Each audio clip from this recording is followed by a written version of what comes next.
They have released a new Developer Insights blog, and I want to kind of talk about that. Because they've showcased a lot of the new talents that are coming in the next patch, and it's caused a lot of drama, I suppose you might say, in the community. So yeah, we're just gonna run through what's changing here, what the different talents are, and then I'll give my thoughts about it.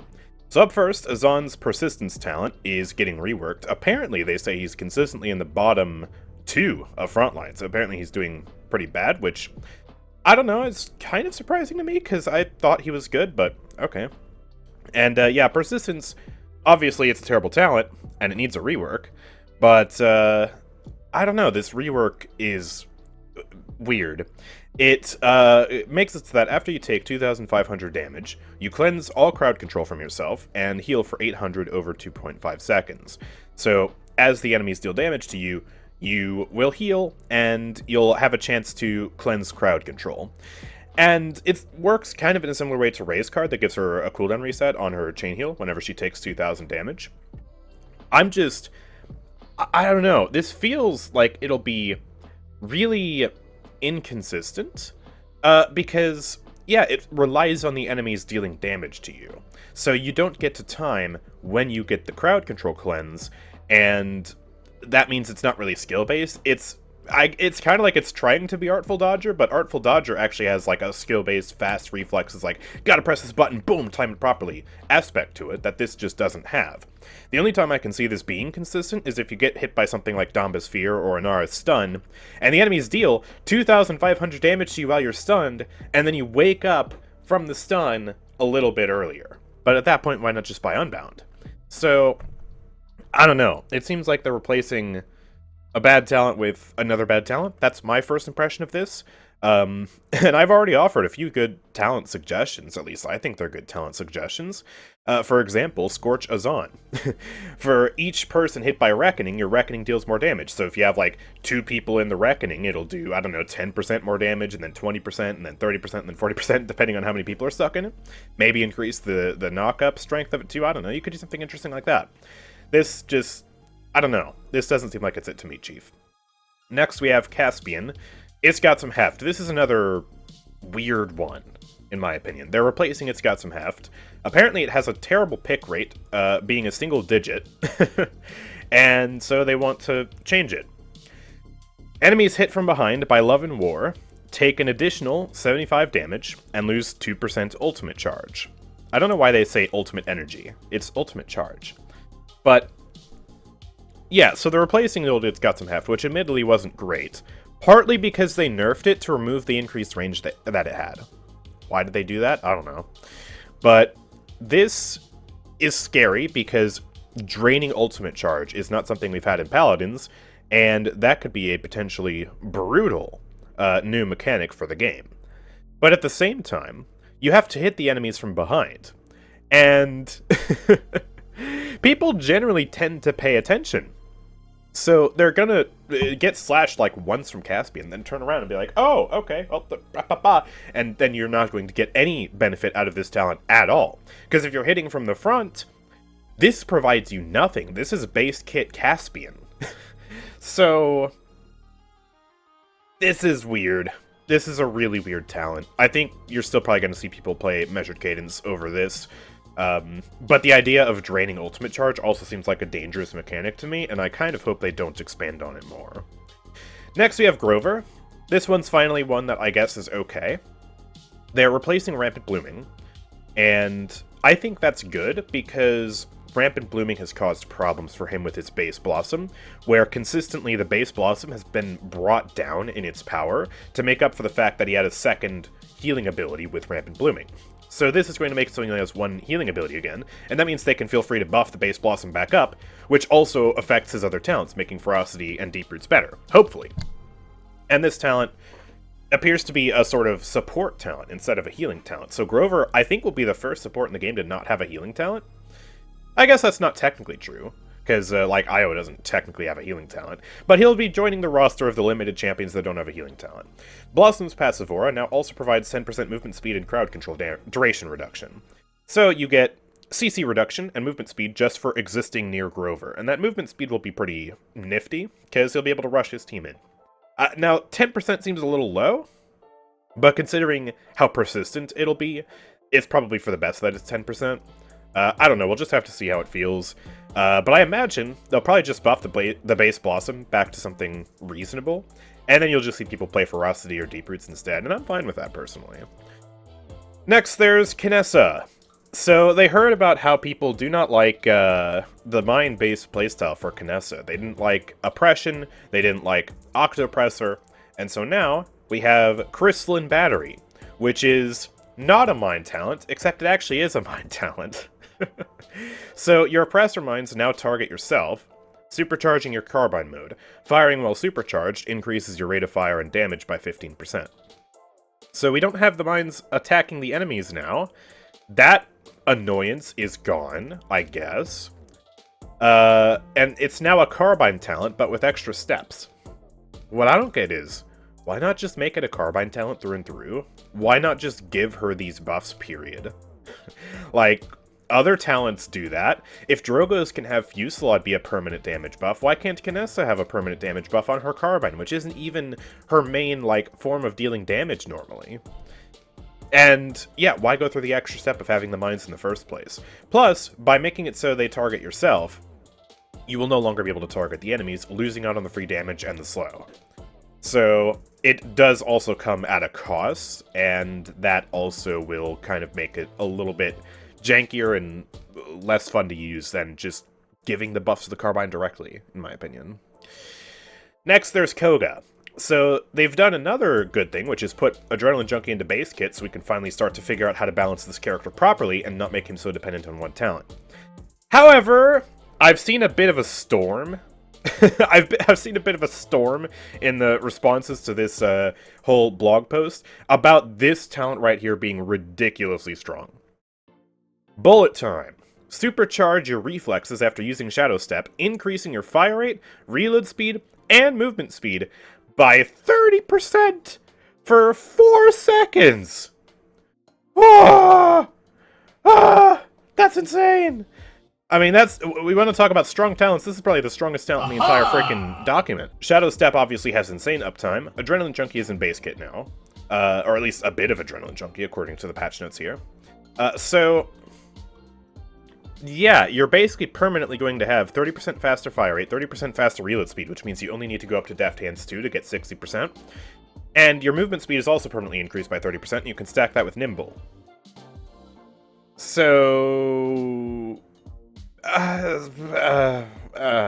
it's a good thing to put Adrenaline Junkie into base kit, ideally at a lower level, so that way he can have better talent diversity, because he became too dependent on Adrenaline Junkie, and they'll actually be able to balance the character properly. So try gonna make Koga more pesky. But my gosh, we need to make sure the talents aren't too strong, because this guy is already S tier, and this is going to keep him in S tier, if not put him higher in S tier. I'm scared of this. Next, we have Lilith. Curse of the Core is getting yet another rework, and this finally looks like a good talent.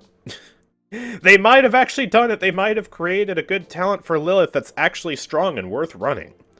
Blood Hexed allies ignore damage resistance up to 10% and generate 25% more ultimate charge. So, if you hex someone, they will build ult faster, and they'll be able to pierce through enemy DR.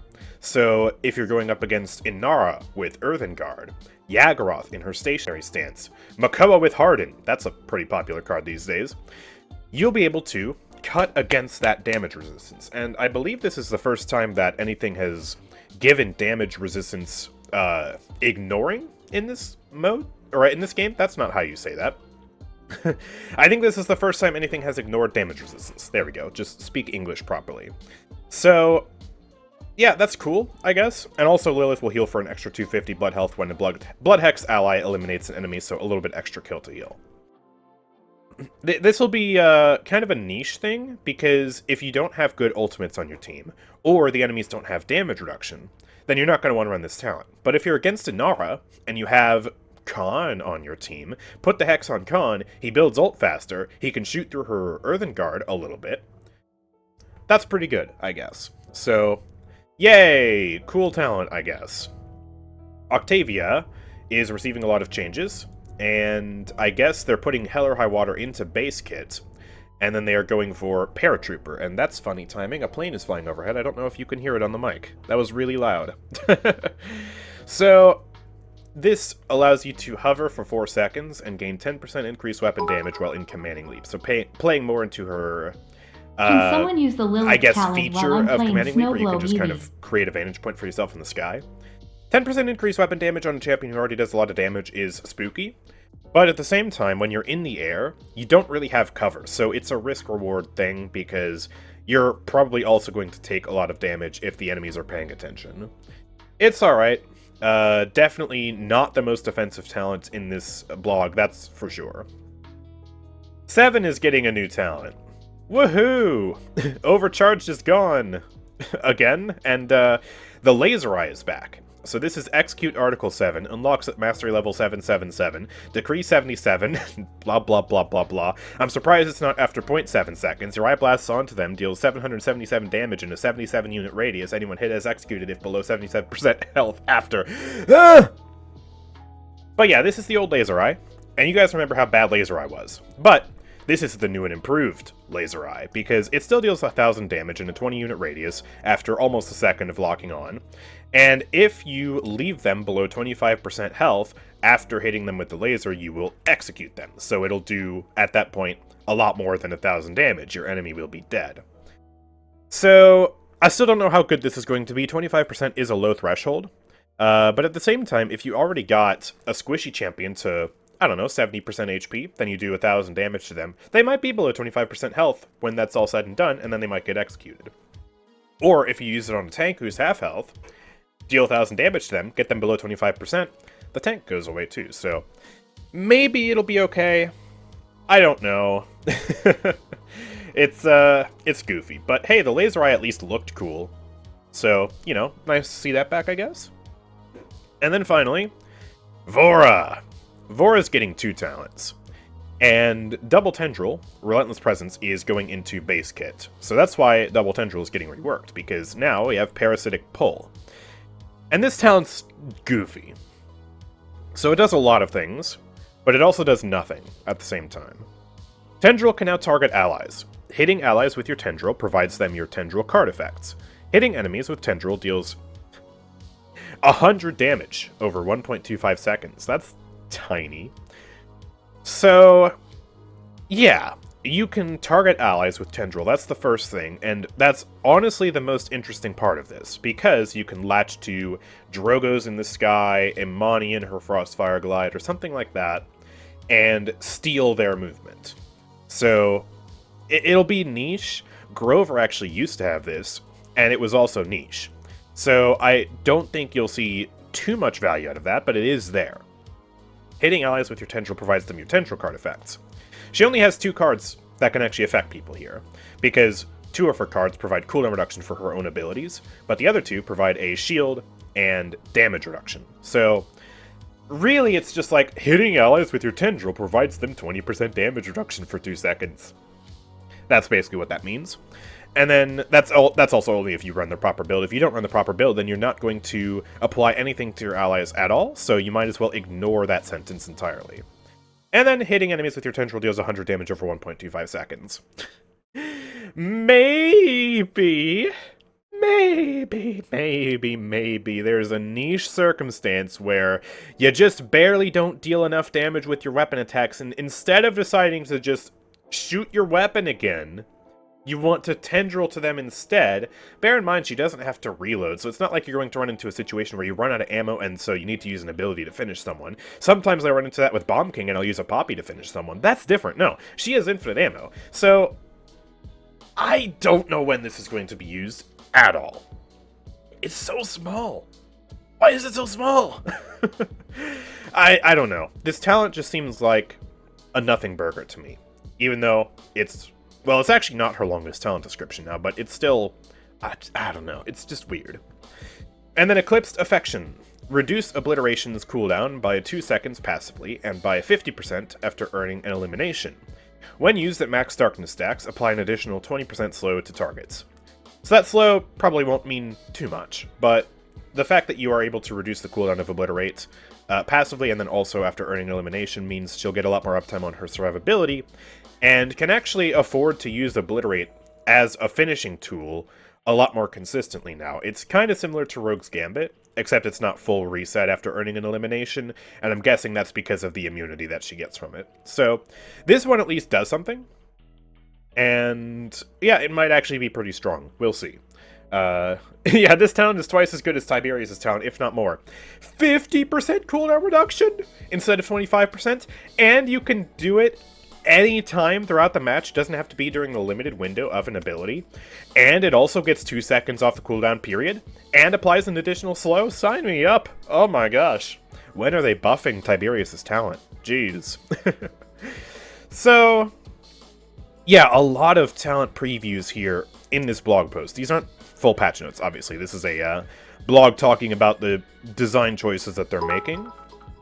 And it's Vora's obliteration tough. slow will now be 50% with max stat. Yeah, I guess that's pretty For good. reference, Eevee is 60%. But yeah, because, like, they have good intentions, and they are listening to the community in many ways. We've said that Persistence has been a terrible talent design for ages, and they're finally trying to rework it. It's Got Some Heft has been a very below-average talent for a while now, and they're trying to fix that. Grover's Rampant Blooming has caused problems. They're trying to fix that. People have complained about Mine Kinessa. They're trying to fix that. I've been saying to put Adrenaline Junkie into base kit to try and make him easier to balance, and so have other people. And they're trying to fix that. Cursed Accord has been trashed. They're trying to fix that. They're trying to make Octavia more engaging to play. They're trying to help Seven again. And people have wanted Double Tendril to be in base kit for a very long time, and they're doing that too. So, the initial change is fantastic for pretty much every single thing here. But the follow-through, the talents that they're replacing them with, that I think is a little bit more on the iffy side. Because Koga's going to be OP with this new talent, and this talent is a nothing burger. This talent might still be bad. This talent is just weird. This talent might be okay. This is all sorts of wrong. This is... I don't like this. I'm not a fan of this, Chief. So... yeah, it's a mixed bag. A lot of the initial stuff is good, but then the talents themselves that are being added are... they need some work. They need some work, is what I will say for that.